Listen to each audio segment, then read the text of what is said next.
నీ విశ్వాసమైన స్వస్థపరిచిందని చెప్పినటువంటి ప్రభువు నీ మనసుతో విశ్వసించి ఆరోగ్యంతో బాధపడినటువంటి వారిని దేవునికి సమర్పిద్దాం. తీవ్ర రోగాలతో ఇదిగో మన గ్రామానికి చెందినటువంటి ఆరోగ్యం జ్యోతి అనేటువంటి బిడ్డ కడుపులో గడ్డతో బాధపడుతూ ఆసుపత్రిలో ఉంది. సురేష్ మాస్టర్ గారి తల్లి ఆసుపత్రిలో ఉన్నారు. ఇంకా మనలో అనేక మంది ఘోరమైనటువంటి రోగులతో చికిత్స ఎదురు చూస్తూ కూడా అలాగే ఉండిపోయాం. దేవునికి సమర్పిస్తూ ప్రార్థన చేద్దాం. కంటి చూపు మందగించినటువంటి వారిని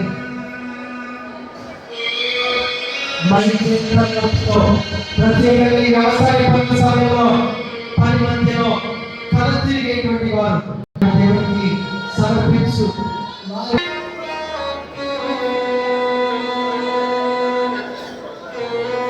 విశ్వాసంతో ప్రార్థిస్తే దేవుని నీ జీవితంలో అద్భుతములు చేయబోతూ ఉన్నాడు. నీకు మనసుతో ప్రభువును ఆరాధన చేస్తూ ఎంతో భుజనముతో బాధపడుతున్నటువంటి వారు, థైరాయిడ్ వ్యాధి కలిగినటువంటి వారిని దేవునికి సమర్పిస్తూ ప్రార్థన చేద్దాం.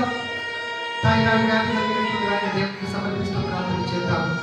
గుండె రోగాలతో, ఊపిరితిత్తుల నిమ్ముతో, ఆయాసంతో, ఉబ్బసంతో బాధపడేటువంటి వారిని దేవునికి సమర్పిస్తూ ప్రార్థన చేద్దాం. ఇదిగో మాట పెద్దలైనటువంటి వారు, చెవులో చీమ కారేటువంటి వారు, అరికాళ్ళు మంటలు కలిగిన వారు, షుగర్ బీపీ వ్యాధులు కలిగినటువంటి వారిని దేవునికి సమర్పిద్దాం. క్యాన్సర్ వ్యాధిని కలిగినటువంటి వారిని దేవునికి సమర్పిస్తూ ప్రార్థన చేద్దాం. రోగాలతో, కీళ్ళవాతంతో బాధపడేటువంటి వారిని దేవునికి సమర్పిస్తూ ప్రార్థన చేద్దాం. వెన్నుపూస అరిగిపోయినటువంటి స్త్రీ ఒక ఆమె ప్రార్థన చేస్తూ ఉన్నది. ఇదిగో ఆమె దేవుడి స్వస్థపరుస్తూ ఉన్నాడు. ఇదిగో ప్రార్థన చేద్దాం. ప్రత్యేకించి కిడ్నీలో రాళ్లతో బాధపడేటువంటి వారిని దేవునికి సమర్పిస్తూ ప్రార్థన చేద్దాం. కాలిదాడుల్లో రాళ్లతో బాధపడేటువంటి వారు, గర్భాశయంలో పొక్కులతో బాధపడేటువంటి వారు, గర్భము నిలువగా ఇబ్బందులు పడుతూ గర్భస్రావం అయిపోయేటువంటి వారిని దేవునికి సమర్పిస్తూ ప్రార్థన చేద్దాం.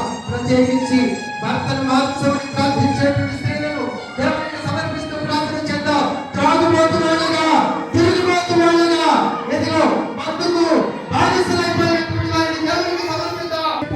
ఎదిగో అశ్లీల దృశ్యాలు చూడడానికి బానిసలైపోయినటువంటి యువకులను, ప్రేమ వ్యవహారాలను, దారుణమైనటువంటి జీవిత విధానాలను, దేవునికి దూరంగా ఉంటూ ఇబ్బందులు పడుతున్నటువంటి వారిని